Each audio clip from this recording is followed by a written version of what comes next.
Class 9th chapter 1 number systems exercise 1.6। अब इसका पहला क्वेश्चन देखते हैं। Find 64 to the power 1/2। कैसे सॉल्व करेंगे इसको? पावर 1/2 है। हम क्या करेंगे, 64 को कुछ ऐसी पावर में कन्वर्ट करेंगे जिसकी पावर में 2 आता हो। देखो 64 क्या होता है, 8 इंटू 8 मतलब 8 टू द पावर 2। तो 64 को हम लिखेंगे 8 टू द पावर 2 और उसकी पावर क्या है 1/2, तो इंटू 1/2। ठीक है। अब 2 से 2 कैंसिल हो जाएगा, बचेगा क्या, 8 to the power 1। 8 to the power 1 क्या होता है, 8 होता है। ये वाला क्वेश्चन हमारा ऐसे सॉल्व हो जाएगा। अब ध्यान से सोचो कि ये 8 टू द पावर 2 इंटू 1/2 क्यों? क्योंकि एक हमारे पास फॉर्मूला होता है a to the power m into a to the power n is equals to a to the power m into n। तो इस आइडेंटिटी का यूज़ करके हमने उसको ऐसे सॉल्व किया है। अब नेक्स्ट है 32 टू द पावर 1/5। देखो 32 का प्राइम फैक्टराइजेशन करके देखो। ठीक है, 2 से हम कैंसिल करेंगे इसको क्योंकि ये 2 से ही जाएगा। ठीक है, ये हो गया। कितने 2 आ रहे हैं, 1 2 3 4 5। इसका मतलब हम 32 को 2 टू द पावर 5 लिख सकते हैं। तो अब हम 32 की जगह क्या लिख देंगे, 2 टू द पावर 5 और उसकी पावर क्या है 1/5। देखो 5 से 5 कैंसिल हो जाएगा, बचेगा क्या, 2 टू द पावर 1 क्या होता है, 2 टू द पावर 1 2 होता है। अब नेक्स्ट क्वेश्चन भी सॉल्व कर लेते हैं। 125 to the power 1/3। 125 to the power 1/3 के लिए देखो 125 कैसे बनेगा, 5 टू द पावर 3 और उसकी power 1/3।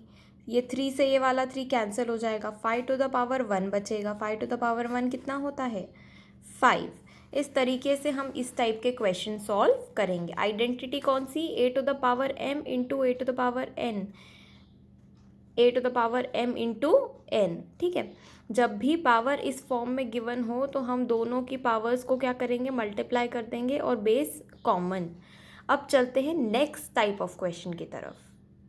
Find the value of 9 to the power 3/2। अब देखो 9 को हम क्या लिख सकते हैं, 3 टू द पावर 2। क्यों? क्योंकि 3 इंटू 3 कितना होता है, 9 होता है।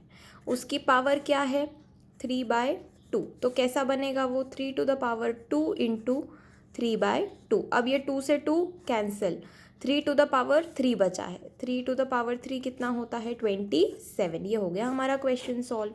अब नेक्स्ट क्वेश्चन को भी ऐसे ही सॉल्व कर लेते हैं। 32 to the power 2/5। 32 to the power 2/5 है। 32 को क्या लिखेंगे, 2 टू द पावर 5 इंटू 2/5। ठीक है, 5 से 5 क्या हो जाएगा, कैंसिल। 2 टू द पावर 2 कितना होता है 4। ये क्वेश्चन भी सॉल्व हो गया। अब चलते हैं नेक्स्ट क्वेश्चन की तरफ। 16 टू द पावर 3/4। अब 16 को कैसे लिखेंगे, देखो प्राइम फैक्टराइजेशन करके देखो उसका, तो क्या मिलेगा हमें, 2 टू द पावर 4 मिल रहा है हमें। कितने 2 हैं, 1 2 3 4। तो 16 को हमने लिखा 2 टू द पावर 4 इंटू 3/4। फिर से 4 से 4 कैंसिल, 2 टू द पावर 3 बचा है। 2 टू द पावर 3 कितना होता है 8।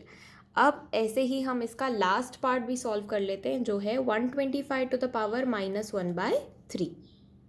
125 टू द पावर -1/3 को कैसे लिखेंगे, देखो 125 को लिखा 5 टू द पावर 3 इंटू -1/3। 3 से 3 कैंसिल हो जाएगा, 5 टू द पावर -1। अब जब भी पावर माइनस होती है तो हम रेसिप्रोकल कर देते हैं, तो आंसर क्या आएगा 1/5। क्योंकि 5 के नीचे कुछ नहीं है, इसका मतलब 1 है। और पावर जब नेगेटिव होती है तो पावर को पॉजिटिव करने के लिए हम उस नंबर का रेसिप्रोकल कर देते हैं। तो 5 टू द पावर -1 क्या बन जाएगा 1/5। अब चलते हैं नेक्स्ट टाइप ऑफ क्वेश्चन की तरफ। Simplify 2 to the power 2/3 into 2 to the power 1/5। देखो ये डॉट का मतलब होता है मल्टीप्लाई। जहाँ जहाँ डॉट लगा होता है इसका मतलब मल्टीप्लाई की बात हो रही है। तो बीच में कौन सी साइन है, मल्टीप्लाई की साइन है। इन क्वेश्चंस को सॉल्व करने से पहले दो आइडेंटिटीज़ को हम देख लेते हैं। a to the power m into a to the power n is equals to a to the power m plus n। देखो a to the power n into a to the power m। क्या होगा? A to the power m plus n। तो हम इसको कैसे solve करेंगे? देखो 2 to the power 2/3 into 2 to the power 1/5। अब हम बेस को कॉमन ले लेंगे और दोनों पावर्स को क्या करेंगे? प्लस करेंगे। तो 2/3 प्लस 1/5। यहाँ लेना पड़ेगा हमको एलसीएम, ठीक है। एलसीएम लेके सॉल्व करते हैं, देखते हैं क्या आता है। 2 टू द पावर एलसीएम कितना आएगा 3 और 5 का? 15। 3 इंटू 5, 2 इंटू 5 10 होता है, प्लस 5 इंटू 3 और ये 3। तो हमें मिला 2 टू द पावर 13/15। ये होगा हमारा फाइनल आंसर, क्योंकि इसके आगे ये सॉल्व नहीं हो सकता। अब ऐसे ही हम इसके सेकेंड पार्ट को देखते हैं कैसे सॉल्व करेंगे।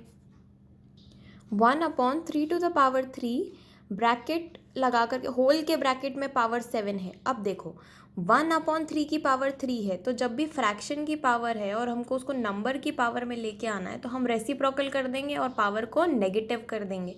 क्योंकि हमने लास्ट क्वेश्चन में क्या देखा था, पावर नेगेटिव थी तो हमने रेसिप्रोकल करा था उसका।